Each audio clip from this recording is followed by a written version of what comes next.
when prompted to open. Ions, we already know what those are. Those are charged particles. And then channels are just something that something moves through. So it sounds fancy, but it's really, really not. But what I want you to really relate to on this is that our second communication is, as you can see, local, but we call this synaptic signaling. And this is typically a one-to-one signaling mechanism. The way I describe, and in my former life, I taught honors human anatomy, and actually, that's my sweet spot. I love teaching human anatomy because everybody can relate to it. So I want you to think of it this way: is your brain is one giant jumble of wires. Has anybody ever put up Christmas lights, Diwali lights, any lights, right? And I promise you, maybe not you, but maybe your parents, every year when they put them away, they try and put them away real careful, don't they? Why do they do that? So the next year, they're not all tied up and wound up, and then the next year, exactly what happens? They're somehow wound up and tangled, like little gremlins in there just messing with you. All right? I just experienced the same thing. Like, I could have swore I had these organized, and then you pull it out, and they're all like monkeys in a barrel. Just everything's tied together. That's your brain, essentially. Now, the way to think about your brain is this. Every single function that you have has a very specific neurological pathway. Which means, in this class, every time you learn something brand new, like a mad scientist, I'm literally changing your brain. I am creating new neurological pathways.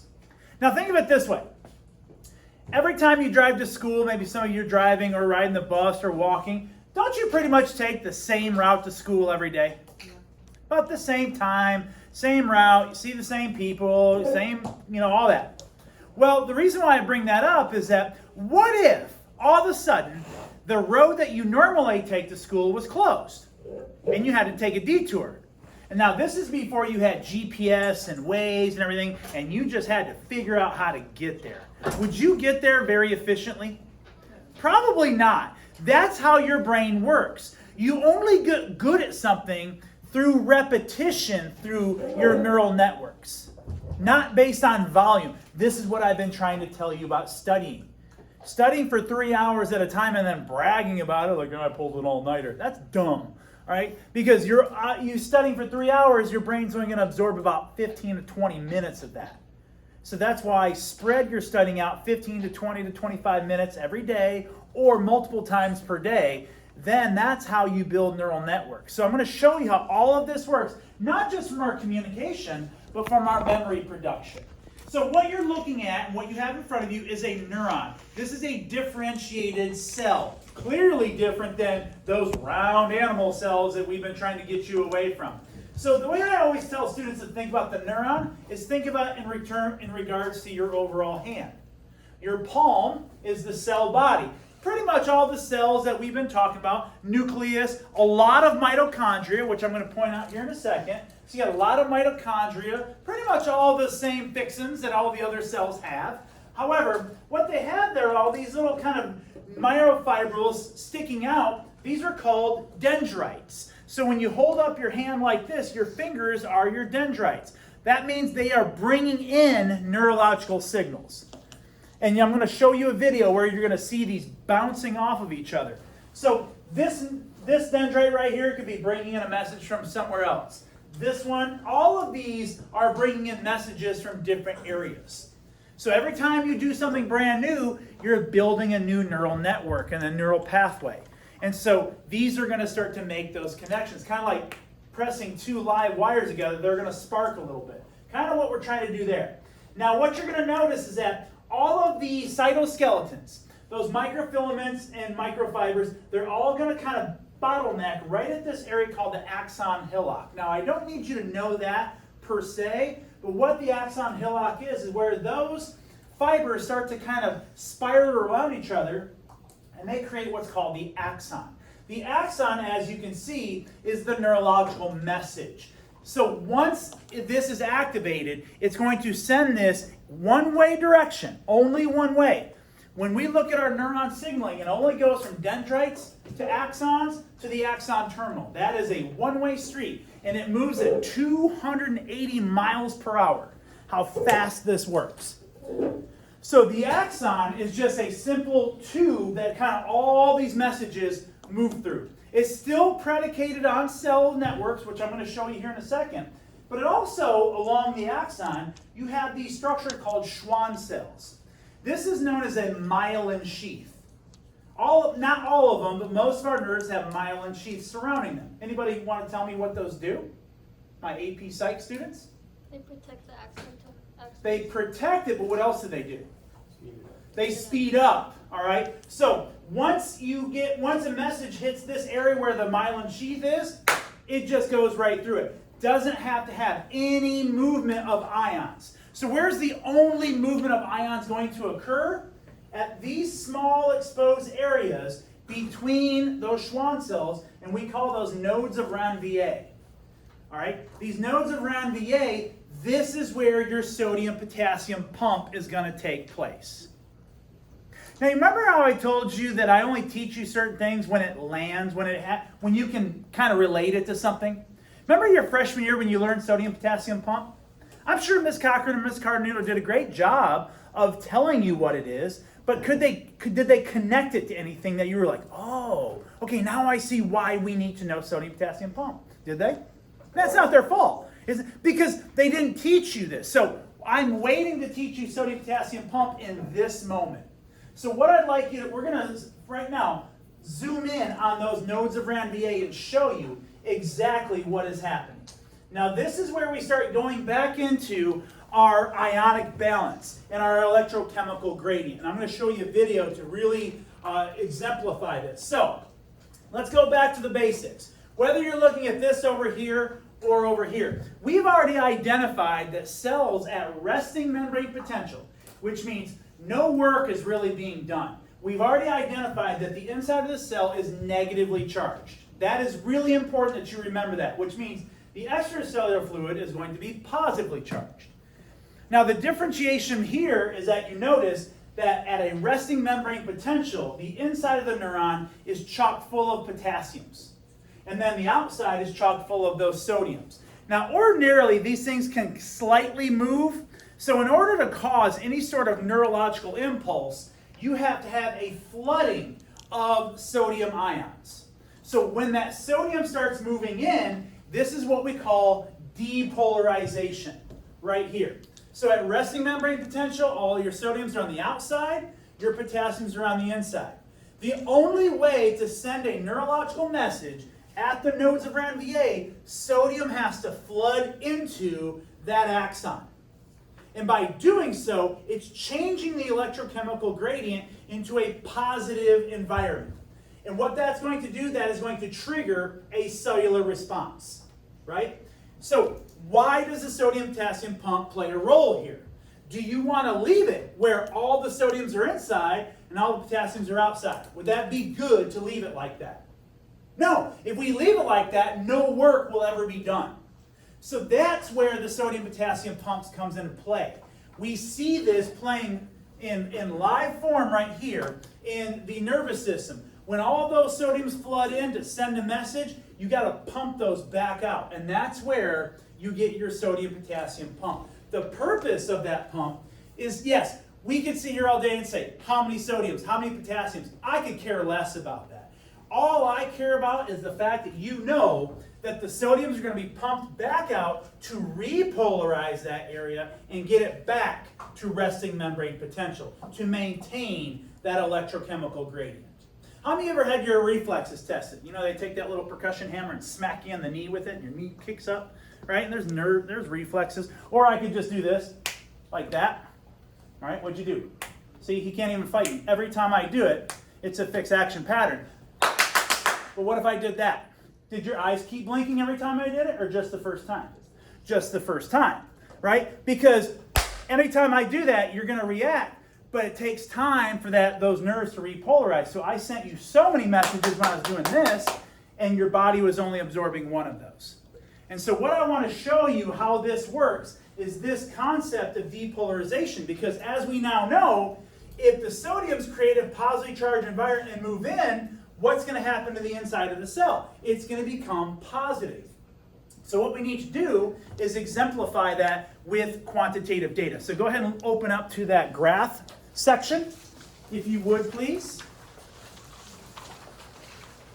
All right, and we're going to work on this together. This shouldn't take us too long, but what I want us to point out is go ahead and build your, just go ahead and draw this for me. Draw your X and your Y axis. Now, as you can see on your X axis, this is time, but that's in milliseconds. And we go from 1 all the way, oops, we go from 1 all the way up to 8, if you would. So go ahead and do that now. So 3, 4, 5, 6, 7, 8. Okay? And then here we have our membrane potential measured in millivolts. All right, so go ahead and label these. You should have -100, -50, all right, and then you should have 0, 50, and then 100. All right, now what this is showing us how action potentials can be measured in terms of time. We can actually physically measure the electric currents that are created by your nervous system. You have enough electricity to run a light bulb for 1 day. Because every time ions move, we've already talked about this, they generate work. That work is measured in millivolts. So let's go ahead and label this. Now, we've already said at resting membrane potential, because the inside of the cell is negatively charged, we're going to have a negative voltage. So we're going to start right here at -70.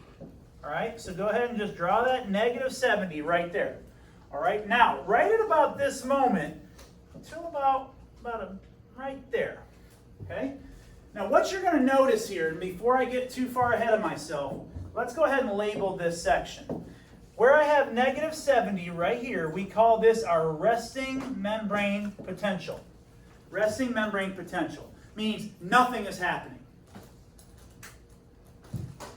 However, at this section, when we get to -50, this is called our threshold. Now, threshold is an interesting paradigm, because what this essentially tells us is that all those sodiums and potassiums that can kind of just move in, they're constantly moving, right? Because they're always trying to maintain that equilibrium. But here's the issue, is that if sodiums are moving in, should that automatically send a neurological message to you?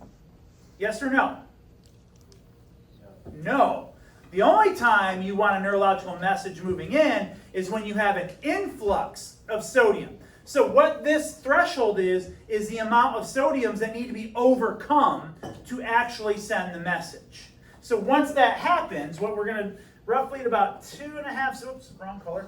All right, let me do that again, sorry about that. So roughly right here, and we're going to go up right about there, come back down, and then right there. Okay, that's the way this is going to look.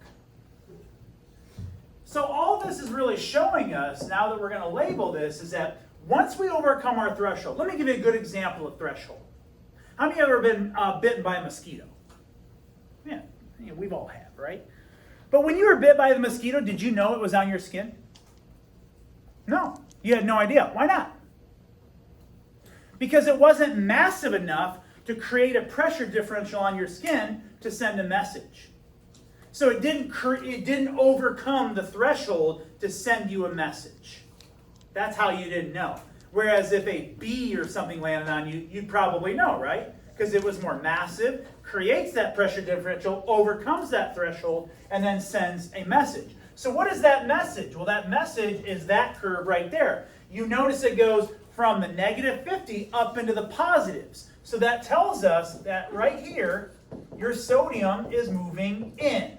And we call this depolarization. That is depolarization.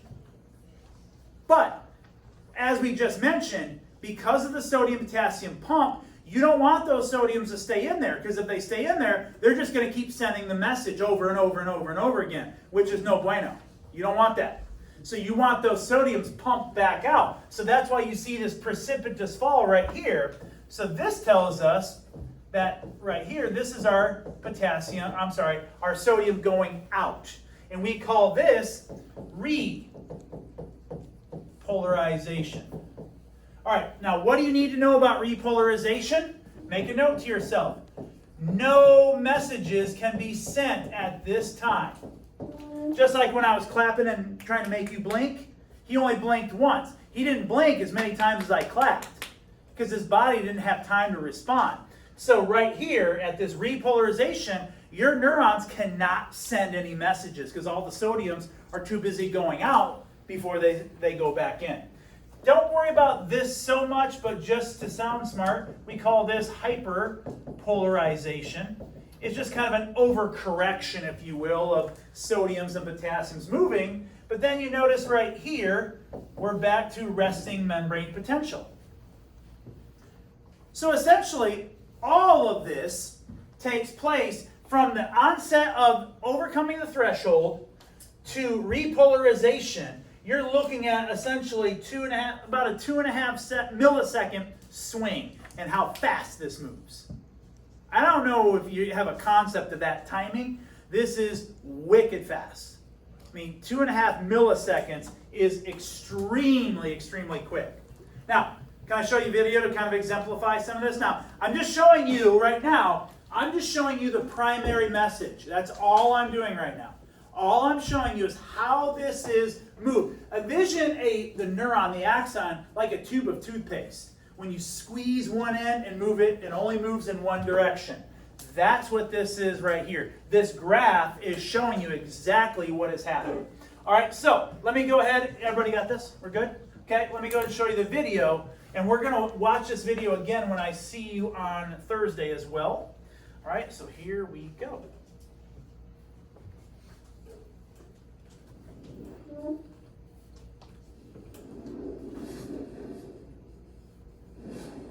Now, what this is going to show you, all of these are your sodiums. All right? They're moving in, and then they're pumped right back out. And all of this is occurring at nodes around VA. Now, what we're going to move into is that eventually, when that sodium reaches the end, it's going to create a whole slew of reactions, with none of which I'm going to go over with you today. All right? So all we focus our attention on is how does that signal get down to the axon terminal? And so that's why we're showing you membrane potential and sodium-potassium pump. That is the big takeaway. You notice I haven't even gotten to the actual ligand-gated ion channel. The ligand-gated ion channels are for your secondary messengers, which we will see again on Thursday. All right? So, for study purposes, make sure you know sodium, the sodium-potassium pump. Make sure you understand the depolarization, repolarization, and that graph. All right? Because you will be asked questions about that on your virtual quiz. All right? Any questions for me on this? Okay. Now, can I just say one thing, a couple of things? I just graded your quizzes. Not our best effort. I'm just going to be honest with you. All right, and I warned you, these are challenging quizzes. So we're going to take a look at those, go back through them. That's why I delayed the test so we can spend time and really, really make sure we understand. But I'm just going to point something out, and I'm not trying to sound mean when I say this. So if it comes out that way, I really don't intend it to be that way. But some of you have to make a change. We're running out of time. All right, and just for the record, and this is the part that's going to sound mean, is that when it gets into late November, early December, and I start getting emails from mom and dad about what you can do to change your grade, the answer is going to be nothing. All right, and there's no extra credit, nothing like that. This is a college level class, and I'm going to hold you to that standard. But you do have some opportunities in the midterm. Remember, if you take the midterm and you score higher on that unit than you did on that unit test, then I can replace the grade. So if you got a 75 on the Unit 1 test and you get an 85 on the Unit 1 section of the midterm, I put an 85 in for your 75. Everybody understand how that works? Make sure you communicate that to mom and dad, because I've already gotten 4 emails today, because you notice I put the test scores in for Unit 2. I've already gotten 4 emails from students asking if they can retake the test. I don't know where those are coming from, because never once did I say that that was an option. And the answer is going to be no.